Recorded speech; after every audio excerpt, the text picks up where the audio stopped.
மாதத்துல மட்டுமே கடுமையாக திராவிட முன்னேற்ற கழகம் செய்யக்கூடிய தவறுகள் எல்லாம் பாரதிய ஜனதா கட்சி எதிர்த்திருக்கிறது.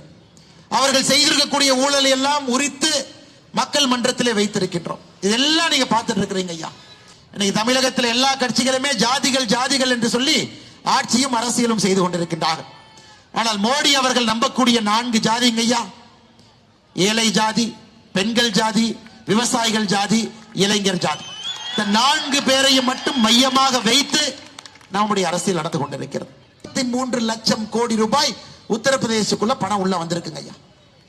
தமிழகம் நம்முடைய மாநிலம் எப்படி இருந்த மாநிலத்தை எப்படி ஆக்கி வச்சிருக்காங்க பாருங்க. 6,60,000 கோடி ரூபாய் நமக்கு வந்துச்சு. இன்னைக்கு இந்தியாவில் ஒரு பணத்தை போட வேண்டும் என்று விரும்பக்கூடிய ஒரு நிறுவனம் உத்தரப்பிரதேச போடுறாங்க, குஜராத்ல போடுறாங்க. அங்கே போட்டால் வளர்ச்சி என்று நினைக்கின்றார். அங்க போட்ட அந்த பணத்திற்கான வேல்யூ நினைக்கிறாங்க ஐயா. பணத்துக்கு யாருக்கு கப்பம் கட்ட வேண்டாம், திமுகவுடைய முதல் குடும்பத்தை பார்க்க வேண்டாம், ஆடிட்டரை பார்க்க வேண்டாம், மருமகனை பார்க்க வேண்டாம், மகனை பார்க்க வேண்டாம், யாருகிட்ட கை கட்டி நிக்க வேண்டாம். அங்க யோகி அரசு கிட்ட போனா ஒரே கையெழுத்துல வேலை நடக்குது. இன்னைக்கு தமிழகம் தன்னுடைய வளர்ச்சியை திராவிட முன்னேற்ற கழகத்தால் இழந்து கொண்டிருக்கின்றோம். கடன்கார மாநிலமாக நம்மை மாற்றி வைத்திருக்கின்றார். நீங்க பாருங்க ஐயா, இன்னைக்கு பட்ஜெட் பார்த்திருப்பேன். பட்ஜெட் பாத்தீங்களாங்க ஐயா? பட்ஜெட் பாத்தீங்களா? நல்ல வேற நீங்க பட்ஜெட்டை பார்க்காம உங்க நேரத்தை மிச்சப்படுத்திட்டீங்க. மத்திய அரசினுடைய திட்டங்களுக்கு ஒரு தமிழ்ல திராவிட மாடல் அரசு பெயர் வைப்பதற்கு ஒரு பட்ஜெட்டுங்க. என்னெல்லாம் மோடி ஐயா கொண்டு வந்திருக்கின்றார்களோ அதனுடைய பெயரை மாற்றி வைப்பதற்காக ஒரு பட்ஜெட். யாரு பட்ஜெட்டை ஒத்து கவனிச்சீங்கன்னா உங்களுக்கு தெரியும். பட்ஜெட்ல தமிழக அரசே ஒத்துக்கொண்டிருக்கின்றார்கள். தமிழகத்தினுடைய கடன் 8,30,000 கோடி ரூபாய். இந்தியாவிலே அதிகமாக கடன் வாங்கிய மாநிலமாக இன்னைக்கு தமிழகம் இருக்குங்க ஐயா. இவங்க ஆட்சிக்கு வந்த பிறகு 2,80,000 கோடி கடன் வாங்கியிருக்காங்க.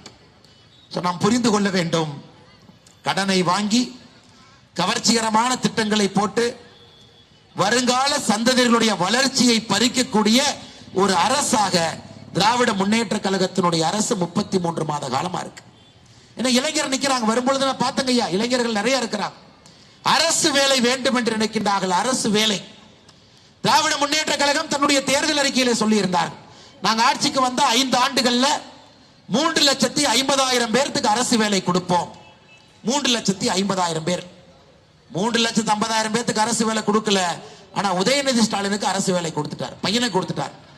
பையன் அமைச்சராக்குறது மட்டும்தான் ஒரு சாதனையோ தவிர நம்முடைய சாமானிய மக்களுக்கு அரசு வேலை இல்லை. 3,50,000 பேருக்கு 5 ஆண்டுகள் அரசு வேலை என்றால் திமுக இந்த நேரத்துக்கு ஐயா 1,75,000 பேருக்கு அரசு வேலை கொடுத்திருக்க வேண்டும். இன்னைக்கு பட்ஜெட்ல சொல்லி இருக்கிறாங்க 60,000 பேருக்கு அரசு வேலை கொடுத்திருக்கும். அதுவும் பொய்யுங்க ஐயா. TNPSC group 1, 2, 2A, 3, 4 combined engineering exam, tourist exam, இந்த 6 பரீட்சை மட்டும்தான் திமுக கடந்த 33 மாதத்தில் நடத்தி இருக்கின்றார். இந்த 6 பரீட்சைக்கு மொத்தமா சேர்த்தி அரசு வேலை கிடைத்திருப்பவர்களே 10,600 பேர். ஆனா இன்னைக்கு பட்ஜெட்ல 60,000 என்று சொல்லுகின்றார். நம்முடைய கணக்குப்படி வெறும் 10,600 பேர் மட்டும்தான் இந்த 33 மாத காலத்துல டிஎன்பிசி மூலமாக அரசு வேலை கிடைத்திருக்கு. மிச்சம் 50,000 பேர் எங்கீங்க? சும்மா பார்ட் டைம் கொடுத்தவங்கள அரசு வேலைன்னு சேர்த்திட்டு இருக்கிறாங்க ஐயா. இந்த அரசுங்கிறது இன்னைக்கு பட்ஜெட்டை பாருங்க ஐயா. மத்திய அரசு போஷன் அபியான் திட்டம்னு ஒரு பேருங்க ஐயா.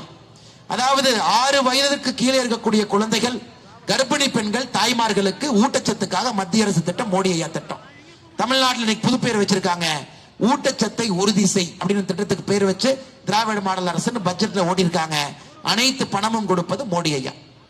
அடுத்துங்க ஐயா, 2019 தமிழகத்துல கிராம பகுதியில வெறும் 17% வீடுகளுக்கு மட்டும்தான் குடிதண்ணீர் பைப்பு மூலமா வந்துச்சுங்க ஐயா.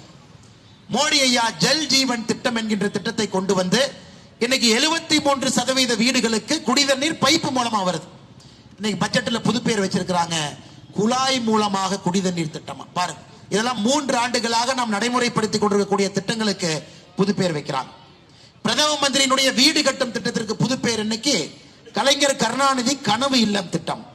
பிரதமரின் கிராம சாலை திட்டத்திற்கு புது பெயர் முதல்வரின் கிராம சாலை திட்டம். மகளிர் சுயஉதவி குழுக்கு வரக்கூடிய எல்லா பணமும் மத்திய அரசு, அதற்கு திராவிட மாடல் மகளிர் சுயஉதவி குழு திட்டம். சகி நிவாஸ், இது போன்ற நகரத்தில் நம்முடைய சகோதரிகள் படிச்சுட்டு இருக்காங்க, வேலை செய்யறாங்கன்னா அவர்களுக்காக ஹாஸ்டல் மோடி ஐயா நடத்துறாங்க. தமிழகத்தில் மட்டுமே 20 விடுதிகள் இருக்கு. இந்த சகி நிவாஸ் திட்டத்திற்கு இன்னைக்கு தமிழக அரசு வைத்திருக்கக்கூடிய பெயர் தோழி விடுதி.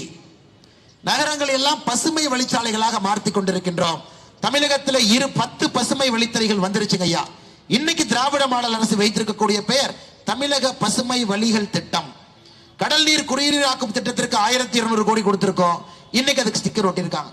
சுருக்கமாக சொல்ல வேண்டும் என்றால் ஐயா, மத்திய அரசினுடைய பட்ஜெட் அப்படியே எடுத்து மாநில அரசுக்கு வரக்கூடிய பணத்தை ஒரு பேரை வச்சு வேலை செய்வதற்காக மட்டும்தான் இங்கே மாநில அரசு இருக்கோ தவிர வேற எந்த வேலை செய்வதற்கும் இங்க இல்லைங்க. நான் பாருங்க, திட்டத்தினுடைய பெயர் மத்திய அரசு திட்டத்தின் பெயர் ரெண்டுமே சொல்றோம்.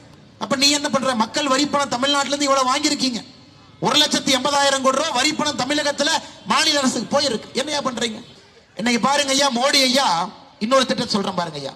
மோடி ஐயா குறிப்பாக நகர பகுதிகள் நன்றாக இருக்க வேண்டும் என்பதற்காக எலக்ட்ரிக் பஸ், மின்சாரத்தில் இயங்கக்கூடிய பேருந்துகள் இந்தியா மூலமாக கொண்டு வருவதற்கான ஒரு திட்டத்தை சொன்னாருங்க ஐயா.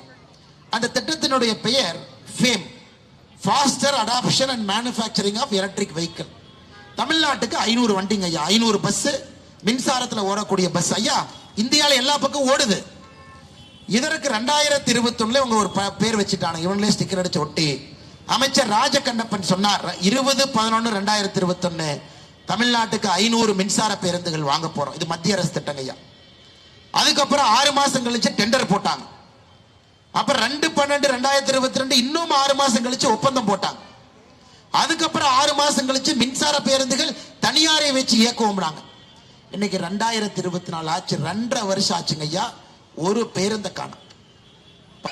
கண்டிப்பா வரணும், 2 கட்சிக்கு மாற்றா வரணுங்க ஐயா. இந்த 2 கட்சிக்காரங்க தொந்தரவு தாங்க முடியலைங்க ஐயா, தொந்தரவு தாங்க முடியல. 2 பேர் தொந்தரவு தாங்க முடியல. 70 ஆண்டு காலமாக பார்த்து கொண்டிருக்கின்றோம்.